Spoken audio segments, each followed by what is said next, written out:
Dahil Feb na ngayon, Valentine's Day na naman, kaya gagawa na naman ako ng mga bulaklak, hindi pang benta kung hindi pang regalo ni Yuna sa kanyang mga teacher. So ngayon, ang idea na pumapasok sa utak ko ay mini bouquets. Ayan. So ang gagamitin kong yarn is 1.5 mm nylon cord. Pwede kayong gumamit ng mercerized cotton yung 5 ply. And then, gagamit din ako ng 2.20 mm hook. Kailangan din natin ng stitch marker, kailangan ng fiber fill, 2 mm floral wire, and for the dahon, sa dahon siguro ang gagamitin ko na lang na yarn is milk cotton yarn para mas mabilis matapos. So pakita ko lang sa inyo. This is very quick tutorial. Hindi, gagawa kasi ako, so isasabay ko na yung tutorial kasi baka matanong nyo na naman. So hindi ko maipapromise na mabagal itong tutorial ko dahil mabilis talaga ako gumawa. Minsan nakakalimutan ko na nag-tutorial ako, napapabilis yung aking stitching. Okay, so make a magic ring. Grab natin si yarn and chain 1. So gawa tayo ng 6 single crochet sa ring. 1, 2, 3, 4, 5, 6. Then close natin si ring, hilahin yung tail, magtira tayo ng konting butas. Doon sa first single crochet na ginawa natin, gagawa tayo ng 2 single crochet. So continuous stitch ito, hindi tayo magi-slip stitch. So dito sa first single crochet, increase. Ito yung first increase natin. Para sa pattern ng second round, mag-increase lang tayo 6 times. Okay? So, meron na tayong isa. Maglagay na lang din kayo ng stitch marker dito sa first single crochet ng ating increase para hindi kayo malito. Ayan. So, one increase.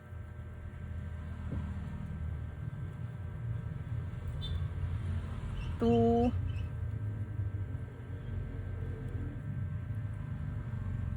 3, 4, 5, and 6. Okay? Ay, naku, may langaw pa. Kaya ayoko magbukas ng bintana. Pumapasok ang mga insekto eh. 6 times tayo nag-increase.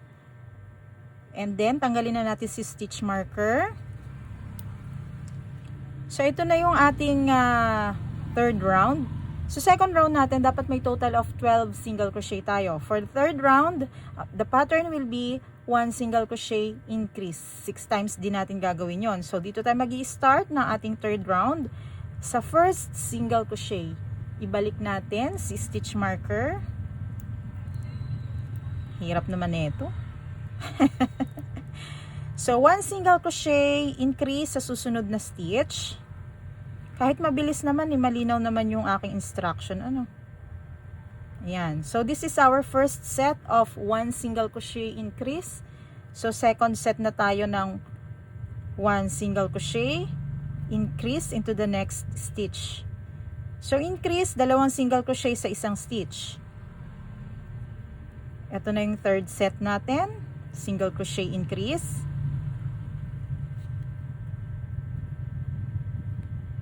Fourth, 1 single crochet and increase.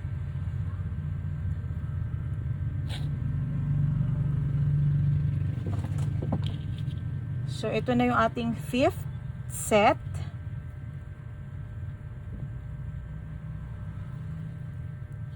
One single crochet increase.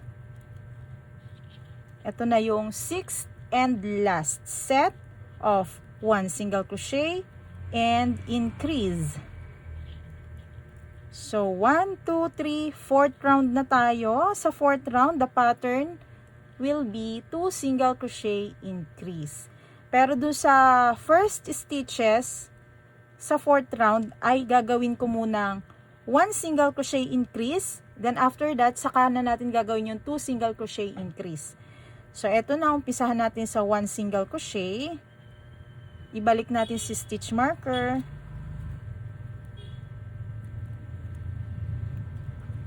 Ito na yung increase. Ayan. Bakit ko ginawa yon? Malalaman po ninyo mamaya sa last stitch ng ating 4th round. So mag-start na tayo ng 2 single crochet increase, 1 single crochet, 1 single crochet into the next stitch, and then increase. Okay, so malinaw yung 2 single crochet increase, 1 single crochet in 1 stitch, 1 single crochet in 1 stitch, and increase. So again, 2 single crochet increase, so 1 and 2, and increase. 1 single crochet, 1 more single crochet, and increase. 1 single crochet, 1 single crochet, and increase. 1 single crochet, 1 single crochet, and increase. So ito na yung sinasabi ko sa inyo na last stitch. 1 last stitch yung natitira. Ilalagyan natin ng 1 single crochet dahil yung umpisa nung 4th round natin kanina, 1 single crochet increase lang yung ginawa natin. So na ito na yung kapartner niya. 'Di ba ang pattern natin for the 4th round is 2 single crochet increase. So eto na yun siya. Bakit ko ginagawa yung bagay na yon? Para maiwasan natin yung shape na parang diamond dito sa puwetan ng ating tulip. Okay? Para perfect round siya. Wala siyang kantuhan. Okay. So, for the 5th round, the pattern will be 3 single crochet increase. So, mag-start tayo dito ng 1 single crochet. Ibalik natin si stitch marker. Ay nako, istorbo yung langaw. Ignore nyo na lang kasi ako gusto kong patayin. Okay, 1 single crochet, 2, and 3. Okay, so 3 single crochet increase for this round. O diba? O dumadaan pa sa harapan ko, mamaya ka sa akin. 1, 2, 3, and increase. Ayoko kasi mag-cut na ng video. 1, 2, 3, increase. Ayan. Gusto ko tuloy-tuloy lang kasi nga isinasabay ko lang itong pagtitake ng video sa aking ginagawa eh. 1, 2, 3, increase. 1, 2, 3, increase, 2 single crochet in 1 stitch, 1, 2, and 3, at ang ating last increase dito sa last stitch bago mag stitch marker. Okay, so ito na yung increasing round natin mga kapatid. This time ititigil na natin yung paglalagay ng increase kasi nga kailangan na lang nating tumaas yung ginagawa natin na parang ganito. Kasi kung mag-i-increase pa tayo, lalapad pa yung puweta ng ating tulip, lalaki yung shape nung ginagawa natin. Okay? So this time, wala nang increasing. All single crochet na lang yon all the way up. Okay? So, very easy na lang yon. Ayan. So, hindi ko na ipapakita ang pagsi-single crochet all the way up dahil yun naman ay as is na laang iyon, ano? O baka gusto nyo pa ng chismis. Charot. So, yung iba dyan, sasabihin, Madam, gagawa ako ng mini tulip. Pwede po ba yung 5-ply meal cotton? Ay, gumamit ng mas maliit na yarn. Kapag ka maliit na project po yung gagawin ninyo, dapat maliit lang din yung yarn size. Kasi parang mas maganda tingnan. Kapag malaki na yung project ninyo, like bags, edi big yarn size na po iyon. Okay? So, ayun lang naman yung chismis ko. Puputulin ko na dito at magkita-kita na lamang tayo kapag nakagawa na tayo ng 14 rounds of single crochet. So, kasama yung from here sa pinakang ano natin, gitna, bilangin ninyo 14 rounds. So, ayun na nga. Hindi ko na ipapakita. Ito na pala. 14 rounds and then paano malalaman ng 14 rounds? Tingnan nyo dito yung Kung hindi nyo tinanggal yung stitch marker, di good. Kung tinanggal ninyo, di yung first single crochet do sa first increase natin sa second round, i-trace na lang natin. I-trace, and then dun tayo gagawa ng last single crochet, cut the yarn, slip stitch do sa susunod na stitch, and then lagyan na natin siya ng fiber fill. So, ayan, fiber fill.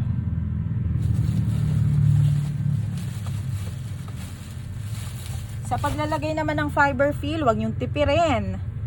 Para naman maganda ang inyong tulip. Kasi yung iba, madam, bakit payat ay yung ano ko? Alin ang ano, payat? Bakit payat kaya yung tulip ko? Ay di syempre, kahit man sa tao ay, kapag di mo pinakain ng enough, di payat talaga iyon. Diba? Oh. So, pakainin mo ng maraming fiber fill.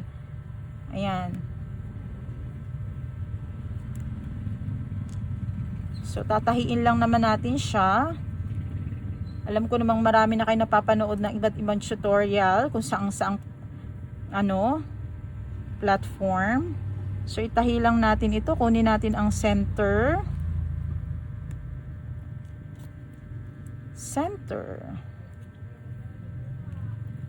Tingnan natin kung balance. Ay, hindi mukhang lamang doon sa kabila.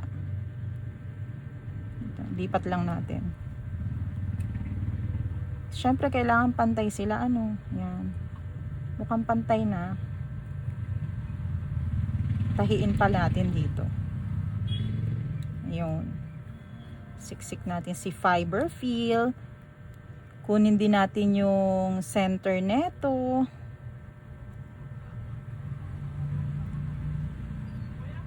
Ibalik natin dito.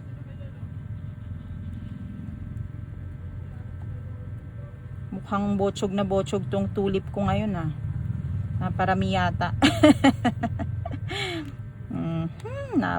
Naparami-rami naman.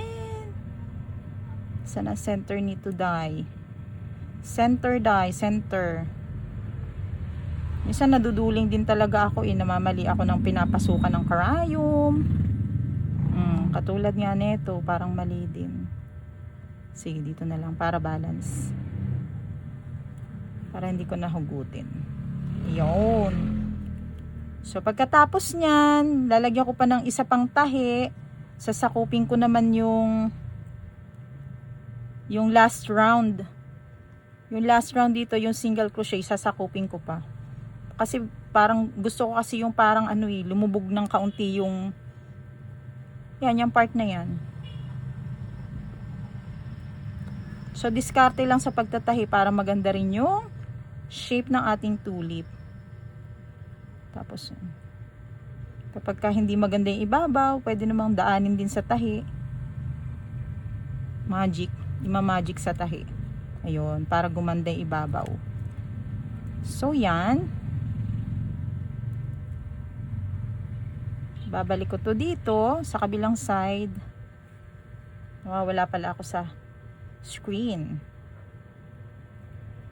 Ganda ng weather ngayon. Kasi tumigil na yung pag-ulan-ulan, wala ring init, kaya naman ang ganda dito sa pwesto ko. Nainganyo ako mag-record ng video. Ayan. Then after that, lagay na natin itong dito sa ilalim. Dito natin siya ilalagay sa banda dito. Hindi ko na siya i-weave. Ginaganyan ko na lang siya. Kapag safe na yan siya, iiwanan ko na lang yung tail. Kasi isasama ko yan sa pag-glue sa stem. Hatiin na natin sa dalawa itong ating floral wire. Size 2mm ito So hatiin lang natin siya sa dalawa. Yun, tumalsik pa. So habang hinihintay pa natin uminit yung ating glue gun, ay lagyan na natin ng floral tape itong ating dahon. Floral tape user talaga ako, hindi ako gumagamit ng yarn para iikot-ikot sa wire kasi syempre, let's work smarter. Joke. Syempre, let's work smarter, di ba? Mas mabilis at easy kung floral tape yung gagawin natin or gagamitin natin. Ayan.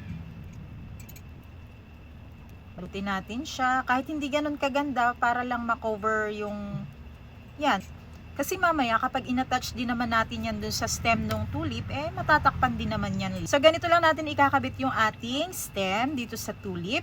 Itutusok natin siya dito. Isasagad natin siya hanggang dito sa part na to. Pero, syempre, hindi siya dapat tumagos. Of course. Then, after that, lagyan na natin siya ng glue. Eto nga, at with matching panginginig pa ng kamay, ganyan talaga yung kamay ko minsan. Minsan okay siya, minsan may time talaga na ganyan, shaky siya. Siguro lalo na kapag gutom.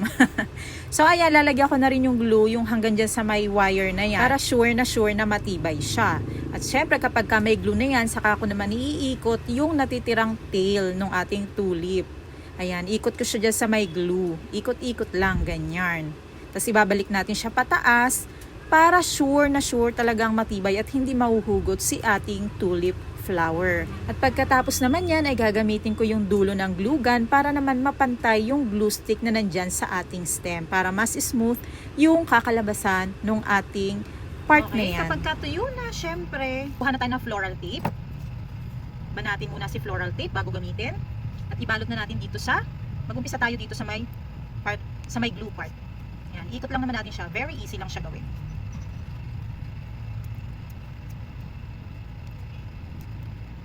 Then, i-check natin kung saan part natin i-attach yung dahon. Ganyan, ganyan, ganyan, ganyan. So, diskarte nyo na ano.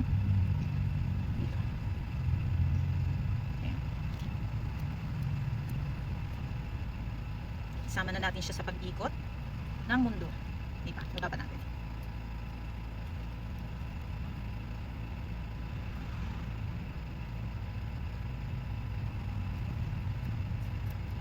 So, dito sa part na to, i-concentrate natin yung paglalagay ng floral tape. Dagdagan pa natin.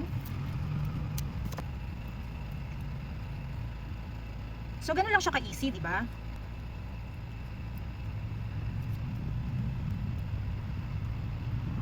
Yan. Tadan! O, di ba? Tapos na ang ating mini tulip. Ang cute!